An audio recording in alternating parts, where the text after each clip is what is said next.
మొన్న చెప్పిన శ్లోకం చెప్పండి.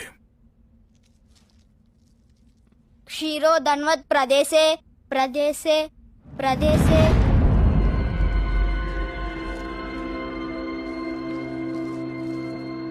క్షీరోధన్వత్ ప్రదేశే శుచిమణి శుచిమణి. విష్ణు సహస్రనామంలోనే చాలా కష్టమైన శ్లోకం. నేను నేర్చుకోవడానికి 4 రోజులు పట్టింది. క్షీరోదన్మత్ ప్రదేశే శుచిమణి విలసజ్జైకతే మౌక్తికానాం మాలా క్లుప్తాసనస్తస్ఫటిక మణిని బైర్మౌక్తికైర్మండితాంగః శుభ్రైరభ్రైరదప్రైరుపరి విరచితై ముక్తి పీయూజవర్షయేః ఆనందిన పునీయాతరి నలిన గదా శంఖపాణిర్ముకుందః. ఆ పిల్లలందరూ పలకడానికి కష్టపడే శ్లోకాన్ని ఒక్కసారి విని స్పష్టంగా పలుకుతున్నాడంటే వీడు సామాన్యుడు కాదు. ఏక సంతాగ్ర